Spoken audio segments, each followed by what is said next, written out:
트럼프의 관세 정책이 1기 때와 2기 때 조금 차이가 납니다. 그러니까 지금 이게 나토는 기존의 나토가 더 이상 아니다. 그러니까 이제 사실 우크라이나가 살아남을 수 있는 방법은 이 트럼프는 이게 이제 패키지 딜이 가능해요. 패키지 거래가.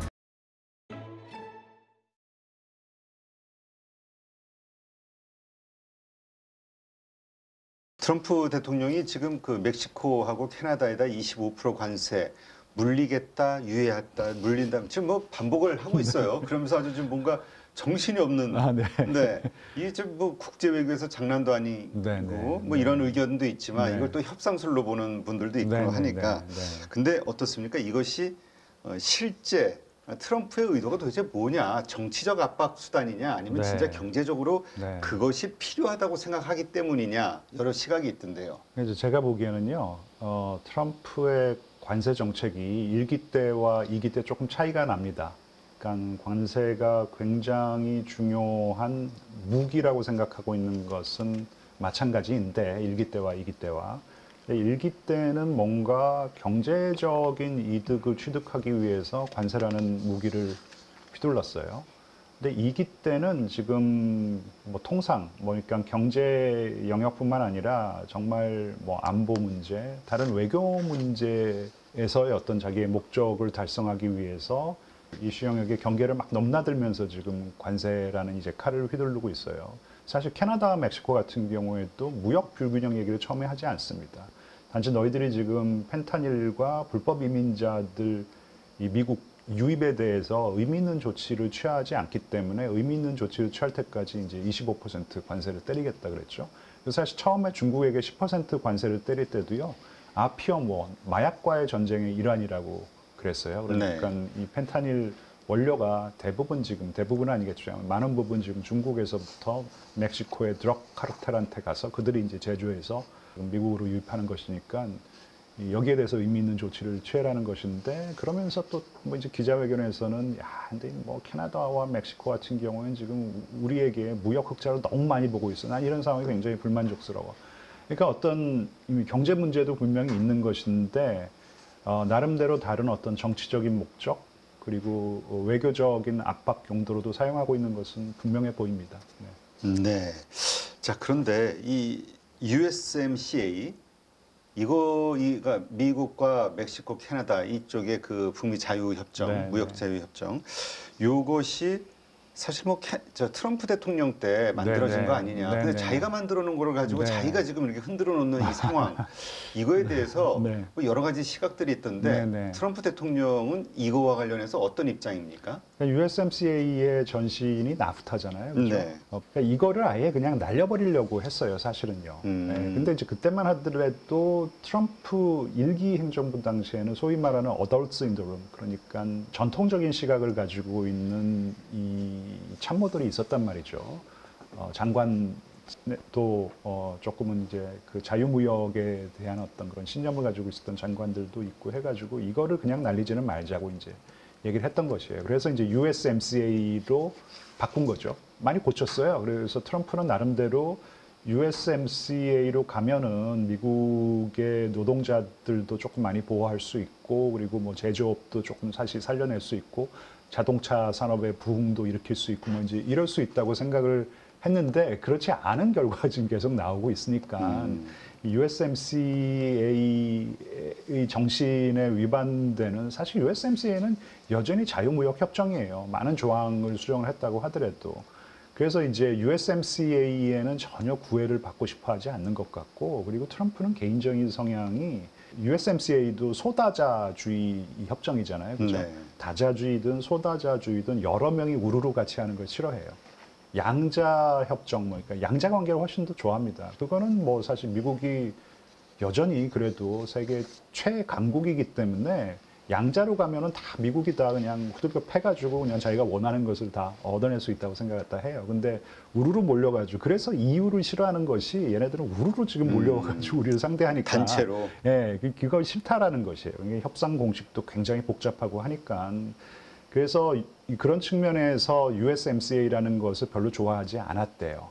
그러니까 사실 뭐 지금 트럼프가 하는 어떤 추진하고 있는 이 관세 정책이라는 것이 아무 원칙이 없어 보이잖아요. 지금 좀 따라갈 수가 없어요. 진짜로 자고 일어나면 뭐가 바뀐 것 같아가지고 지금 도대체 뭐가 어떻게 바뀌었는지도 잘 그래요. 모를 요새 정도로. 예. 요새 그 SNS 정치라고 그 네. 전부 좀 경제 쪽이고 정치 쪽이고 이렇게 하시는 분들 보니까 전문가분들도 네. 네네. 트럼프 팔로우 해가지고 도대체 무슨 말 하나 그거 예, 실시간으로 그래요. 지금 보니까 뭐 일단 뭐 4월 2일까지 또 유예하겠다라는 것인데, 그러니까 USMCA에 해당되는 어떤 그런 품목의 관세는 유예하겠다라는 것인데, 뭐 트리도와 전화 통화를 했는데 뭐 서로 욕설을 뭐 주고받았대요.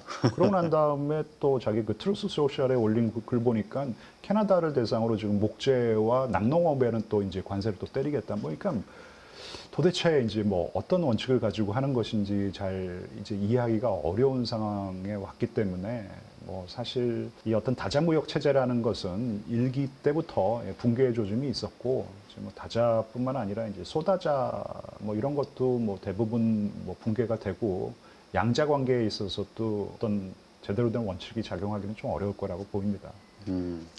참 이렇게 그 예상 불가 네, 그러한 지금 행보를 보이고 있는데, EU와 관련해서도 그렇잖아요. 나토 회원국들 대상으로 뭐 방위 분담 늘릴 것을 요구하면서 그렇지 않을 경우 우리 빠지겠다. 근데 실질적으로 나토에서 완전히 철수하고 중단할 가능성이 있나요? 그게 근데, 예. 미국의 안보상 그 정책이 있잖아요. 안보상으로도 네. 괜찮은 건가요? 이제 그걸 떠나서 사실 미국의 뿌리는 유럽입니다. 예, 그러니까 일반 국민들 사이에서도 유럽과의 관계를 이런 식으로 절연하는 것은 아니다라는 어떤 그런 여론이 굉장히 높게 나오는 부분이 있어요. 그리고 지금은 뭐 당장 트럼프가 취임 100일도 안 됐고 그렇기 때문에 거의 이런 어떤 폭주하는 것을 제어하는 기제가 잘 작동되고 있지 않아 보이는데, 2년 후면은 중간 선거예요. 네. 그리고 지금 상하원 모두 공화당이 장악하고 있다고 하지만 그 의석차가 그렇게 크지 않기 때문에 민주당이 조금 전열을 정비해서, 민주당이 근데 전열을 재정비해야 돼요. 지금은 이런 상황에 어떻게 대처해야 될지에 대해서 서로 의견이 분분하고, 그러니까 지금 민주당에 있어서도 이제 조금 더 왼쪽에 계신 그런 정치인들은 이거 봐라, 우리가 확실한 목소리를 내지 않았기 때문에 지금 이런 상황이 오는 것이다, 뭐 이렇게 얘기하는 사람도 있고, 아니다, 이제는 우리가 조금 어떤 정강 정책이라든지 이 중도층의 마음을 살 수 있게 해야 된다. 이게 한국 정치랑 똑같은 거죠. 이제 그렇게 싸우고 있기 때문에.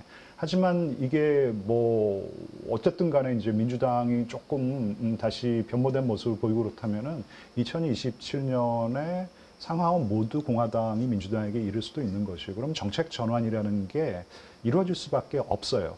그래서 트럼프도, 근데 만약에 트럼프가 정말로 나토를 철회하는 결정을 내린다 그러면은 그거는 다시 돌아가기가 참 이제 어려운 절차적인 과정이 있는 것인데, 그렇게까지 가기는 어렵다고 생각해요. 일단은 조금 협박으로 생각을 해야 되는 것이죠. 그러니까 너희들 방위비를 제대로 안 나면 우리 탈퇴할 수 있고, 제대로 내는 국가들만 우리가 우선적으로 지금 방어를 해줄 것이고, 내지 않는 국가들은 방어 절대로 안 해줄 것이야. 그리고 한때는 뭐 그런 말도 했잖아요. 내지 않는 국가들은 내가 푸틴을 부추겨가지고 너희들 나라 침공하라고 그럴 거야. 뭐 이렇게까지 얘기를 했으니까 그런 거는 일단은 조금 협박이라고 조금 봐야겠죠. 실제로 이루어질지는 조금 지켜봐야 된다고 생각합니다. 근데 이런 것들이 결국은 유럽을 단합시키고, 네네. 그리고 또 유럽 전통 강자잖아요. 독일, 네네, 프랑스. 네네. 이쪽이 군사적으로 네. 재무장하기 시작하면 또 강력한 또 경쟁자가 네네, 나오는 네. 거 아니냐라는 시각들도 있거든요. 지금 네. 마크롱 대통령도 프랑스 해구산에 대해 언급이 되고 있잖아요. 맞아요. 네네, 핵과 네. 관련해서 미국의 네. 어떤 핵보에서 벗어나게 되면 유럽이 네네네. 자체적으로 해구산을 만들게 되면 네. 미국은 어떤 입장이 되는 거죠? 그러니까 일단 뭐 방위비 더 증가하고, 그리고 유럽만의 안보를 생각하고 이런 거에 대해서는 그래, 그렇게 하라 그랬잖아, 지금 그런 입장인데, 만약에 프랑스가 지금 미국이 해왔던, 그러니까 기본적으로 너희들 핵공유 정책은 이제 우리 믿을 수 없어, 그래서 유럽끼리만 어떤 핵공유 정책을 가동할 것이야, 이제 이런 사인을 보내고 있는 건 아니겠습니까? 그러면은 야, 이것들 봐라. 한번 해보려면 해봐. 뭐 이제 이럴 수가 있어요. 근데 정말 미국이 이 확장 억제를 제공하지 않는다면은 당장 유럽 안보에는 큰 공백이 발생할 수밖에 없는 것이죠. 프랑스의 핵 정책이라는 것은 일단 핵탄두 수가 적어요. 뭐 이렇게 다 알려지지는 않았지만은 그리고 굉장히 최소한의 방어 정책을 위해서만 이 핵을 개발했던 것이고 그리고 다른 나라와 공유 이런 건 생각을 해본 적이 없어요. 미국만 하더라도 핵 공유라는 것은 이 냉전 당시부터 해왔던 것이기 때문에 그 노하우를 갖다 알고 있는 것이거든요. 근데 프랑스는 철저하게 자국 방어, 그러기 위해서 최소한의 어떤 핵 정책을 실행해 왔었는데 지금 뭐 만약에 독일과 핵 공유를 한다, 그 양국 모두 지금 좀 긍정적인 반응이에요. 마크롱 대통령이 이런 핵 공유, 독일과의 핵 공유를 생각해 볼 수 있다. 그리고 지금 프리드리크 메르츠죠. 차기 총리가 확실시되고 있는 메르츠 차기 총리가 좋은 생각이다 그러고 있는데 이게 실질적으로 실행에 옮기기까지는 넘어야 할 산이 너무 많아 보입니다. 그러니까 이게 조금 장기적으로는 그런 정책이 실행에 옮겨진다 그러면은 뭐 유럽의 안보는 유럽이 스스로 책임질 수가 있는 것이죠. 그러니까 러시아의 핵 공격으로부터 어느 정도 자유스러울 수가 있는 것이니까. 근데 정말 이렇게 해가지고 미국이 그래 그러면은 우리 저 당장 지금 우리가 가동하고 있는 핵 공유 정책 이런 거 다 그럼 폐기할 거야 그러면은 이거는 또 당장 안보 공백이 발생하는 것이기 때문에 조금 그런 것도 생각을 해야 될 것이고 정말 넘어야 할 산이 많은 것이 독일 같은 경우에는 지금이야 뭐 트럼프 행정부가 거의 이제 유럽을 배제하는 어떤 안보 정책을 갖다가 실행에 옮기고 있으니까 그런데 만약에 이제 차기 대통령이 4년 후면 또 다른 대통령이 당선될 수도 있는 것 아니겠습니까? 그럴 경우에는 독일 같은 나라는 핵이라 그러면 아예 그냥 너무너무 싫어하잖아요. 그죠? 지금 뭐 원자력 발전소 같은 거 다 폐기하고 이런 게 이제 독일의 정책이었기 때문에 전범국으로서 어떤 핵 이러면은 그냥 우리는 절대로 싫어 뭐 이런 게 있기 때문에 이런 어떤 국민적인 정서, 국민 여론이라는 것이 뭐 프랑스와 핵을 공유한다라는 거 이거는 이거 절대로 안 돼. 특히 프랑스 왜 우리가 뭐 사실 이제는 정말로 우방국이 됐지만 예전에 어떤 그런 역사적인 악감정이라는 것은 아직도 조금 잔존해 있는 부분이 있거든요. 그렇기 때문에 이건 아이디어 차원에서 한번 해볼 수 있는 얘기인데 실행에 옮겨지기까지는 넘어야 할 산이 너무너무 많아 보입니다. 네. 야, 근데 저도 그 이야기를 들어보니까 그 영국과 프랑스의 관계가 우리 한일 관계 같은 그 애증의 관계라고. 영국과 프랑스요? 네. 영국과 프랑스도 그렇습니다. 네, 사실. 그리고 또 독일과 사실 독일과 프랑스보다 영국과 프랑스가 더 안 좋아요. 과거 역사를 보면 맨날 예. 전쟁했었잖아요. 맞아요. 거기다가 독일 같은 경우는 정말 무서운 또 그 전범국이었기 때문에 맞아요. 과연 이쪽에 그 군사력이 증강이 되고 그러다가 맞아요. 독일까지 만약에 어떤 재무장에 나서기 시작했을 때 유럽도 그렇지만은 미국도 그렇게 편한 눈길로 볼 수는 없을 것 같은데라는 시각도 있더라고요. 맞아요. 그러니까 조금 안보를 아는 미국의 전문가들은 많이 걱정을 하죠. 사실 나토가 만들어진 이유 그리고 나토가 냉전이 끝나고 난 다음에도 계속 존속해왔던 이유 중에 하나는 나토의 초대 사무총장이 그랬어요. 나토의 목적은 Keep America in. 미국이 이제 유럽 안보에 관여를 할 수 있게 하자. 그리고 Keep Russia out. 그러니까 러시아가 유럽 문제에 계속 개입하고 어떤 그 침략의 야욕을 유럽에까지 뻗치려는 어떤 그런 마수 이런 거를 조금 이제 아웃시키자라는 것이고 마지막 하나가 Keep Germany down입니다. 그러니까 독일이라는 나라는 1차 대전, 2차 대전에 뭐 사실 책임이 있다라고 얘기할 수 있잖아요.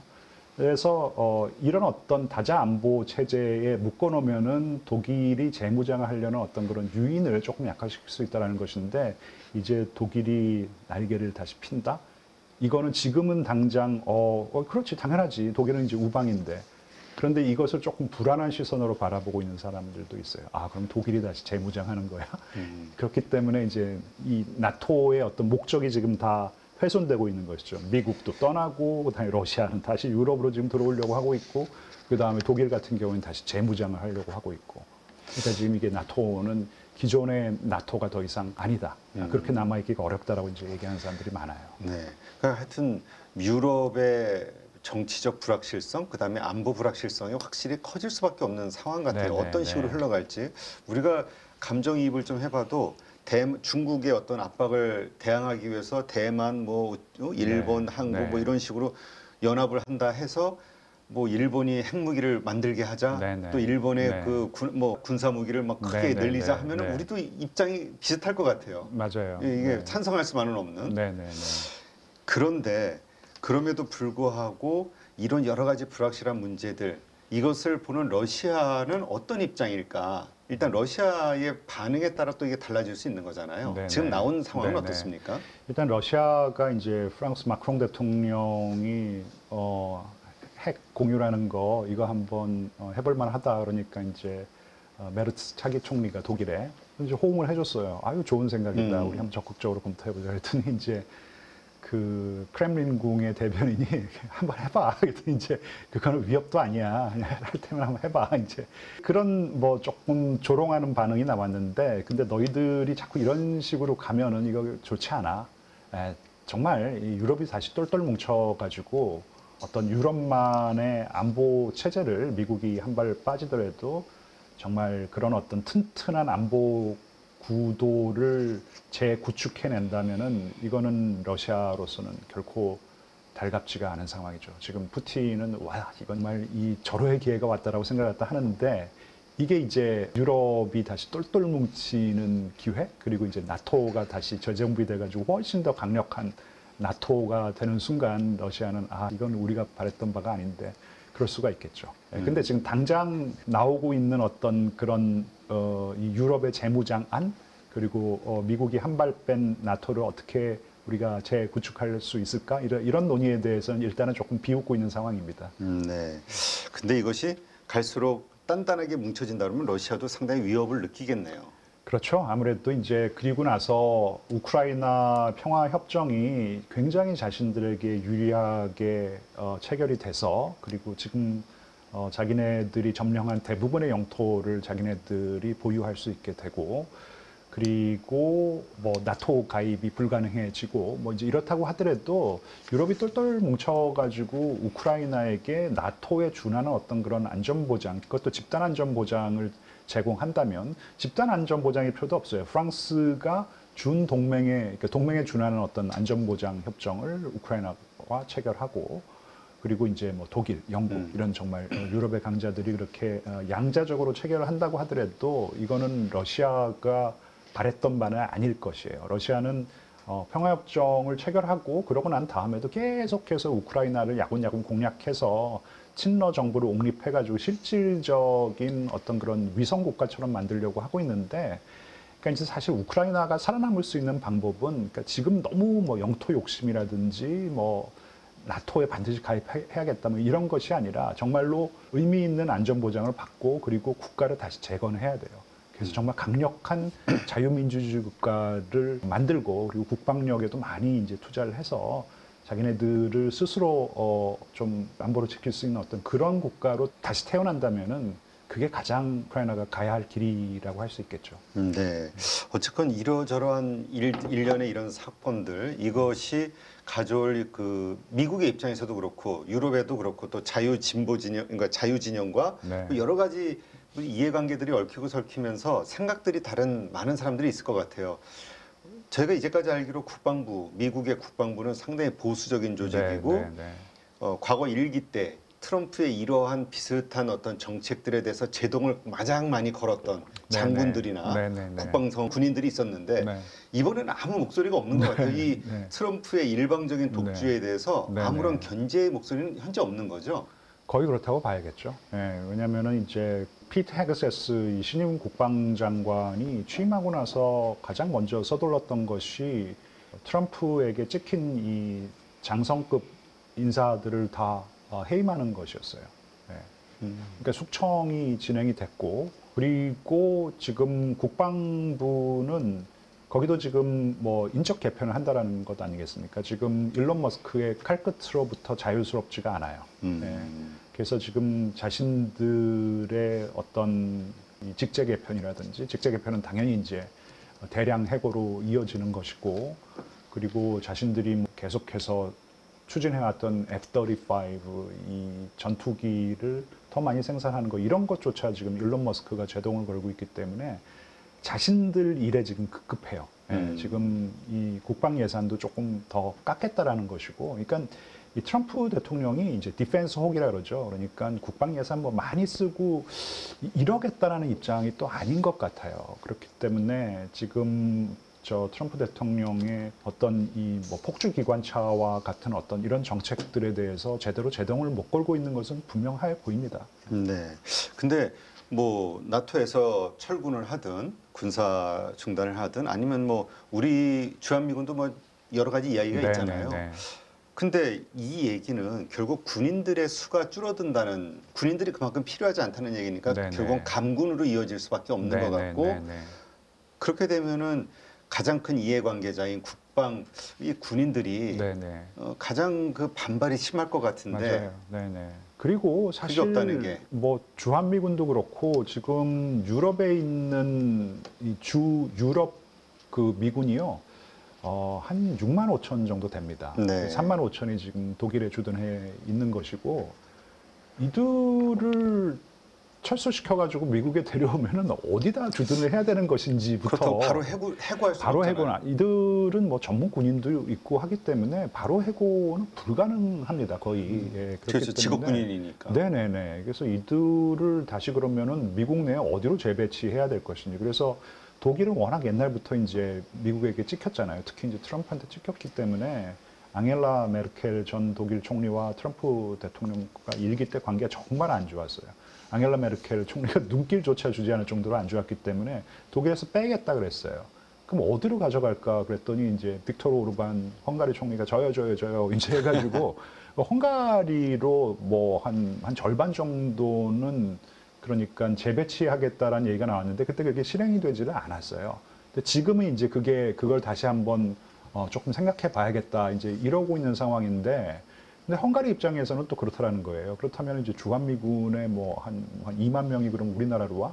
그럼 러시아가 우리 싫어할 텐데 뭐 이제 이런 셈법이 또 작용을 하고 있기 때문에 거기다 또 비용도 줘야 되잖아요. 그렇죠. 예, 예. 그냥 뭐 뭐 헝가리가 장난 지금 아니게 경제는 달라고. 상당히 괜찮습니다. 빅토르 오르반이 이제 경제는 잘 챙겨가지고요. 근데 이제 이런 복잡한 문제가 있기 때문에 사실 주한미군뿐만 아니라 이제 주 유럽 미군을 뭐 대량 철수해서 미국으로 다시 데리고 오는 것은 저는 그렇게 그런 걸 가지고 이제 트럼프가 협상을 할 수 있다고 생각합니다. 한국을 상대로 뭘 조금 더 받아내기 위해서 야 주한미군 우리 뭐 철수할 수도 있어 뭐 이제 뭐 이런 얘기를 띄우면서 무역 관계를 트럼프가 원하는 대로 이제 조금 재조정한다든지 이제 이럴 수 있는 것 같은데 뭐 어느 정도의 감축은 가능하겠지만 지금 2만 8천 명의 주한미군을 몽땅 철수해 간다?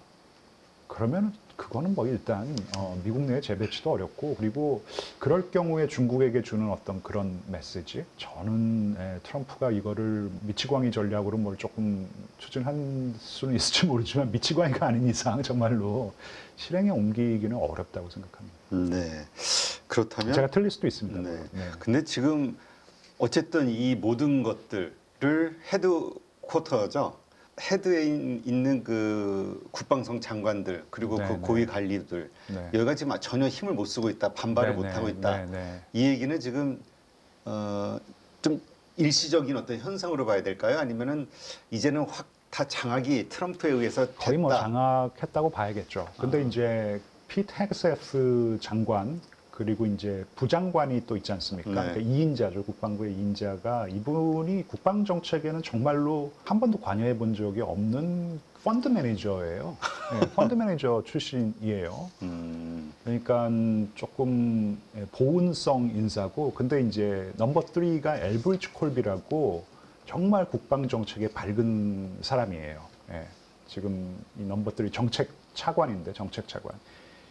이분은 그래도 나름대로 어떤 전략적인 마인드를 가지고 정책을 조금 수립할 수 있는 사람이죠. 근데 이제 이분조차도 트럼프에게 노를 할 수는 없을 거예요. 하지만 조금 이 정책 차관이라는 게 이제 미국에서 나오는 주요 어떤 정책 보고서를 최종적으로 승인을 하는 사람이거든요. 물론 최종적인 승인이 장관이 하는 것이겠지만 정책적인 측면에서는 이 엘브리지 콜비가 다 하는 것인데 이분의 입장은 뭐 예를 들어 가지고 한반도에서 주한미군의 중요성 그리고 한미 동맹의 중요성들을 잘 알고 있는 사람이에요. 그래서 그런 쪽으로 조금 계속 건의를 하고 이제 이럴 수는 있는데 당장 뭐 트럼프가 싫어 그러면은 그거를 제어할 수 있는 사람은 국방부뿐만 아니라 이 국가안보실 뭐 어디에도 없다고 생각합니다. 지금은 정말 무소불위의 권력을 휘두르고 있는 것인데, 근데 이제 아까도 말씀드렸듯이 이게 이렇게 계속 되리라는 보장은 저는 없다고 생각해요. 지금 공화당의 국회의원들, 상하원 국회의원들도 조금 부글부글 조금 하고 있어요. 그러니까 지금 뭐 그 칩스 액트라 그러죠. 반도체 법안 지금 이거 날리겠다 그러니까 거기에 부정적인 영향을 받는 이 공화당 그렇죠. 네, 국회의원들도 지역구에 있는 네, 거기는 지금 이렇게 야, 씨, 이건 아닌데 뭐 이제 이러고 있단 말이죠. 근데 이제 조금 트럼프의 힘이 조금 빠진다라고 생각하면은 단체 행동도 할 수 있을 거라고 저는 생각을 합니다.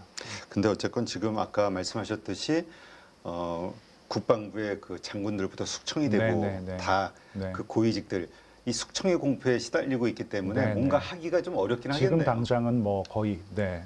이거는 뭐 거센 폭풍우에 몸을 하나 던지는 것이기 때문에 그러니까 이게 예. 그 다른 나라들 네. 외국만 이 미국의 트럼프의 어떤 그 정책에 온 신경을 쓰면서 네, 네. 그냥 어떻게 그 피해를 안 받을까 네, 네. 노심초사하는 것처럼 네, 네, 네. 미국 내의 그 장군들 그죠. 아니면 예. 뭐 고위 관료들도 맞습니다. 그런 예. 상황이네요. 예. 그러니까 지금 1대1로는 도저히 안 되거든요. 근데 이제 이게 어느 순간에 조금 연합을 할 수는 있을 거라고 생각을 해요. 네. 지금 뭐 유럽의 정상들도 사실 뭐 막 그냥 뭐 비판을 하다가 그 마크롱 대통령도 와서 그 프랑스에서 물론 이제 악수를 하면서 기싸움을 하긴 했지만 17초 동안 이게 저 엄지 싸움이라는 표현을 쓰던데 악수를 하면서 기싸움을 했지만 그래도 트럼프 얘기 잘 들어주고 비위 잘 맞춰줬습니다. 키어 스타머 영국 총리도 잘하더라고요 보니까. 네. 그래서 그 비위를 좀 지금은 다 맞춰주고 그러는데 이게 이제 어느 순간에 연합 전선을 구축해서 미국도 마찬가지입니다.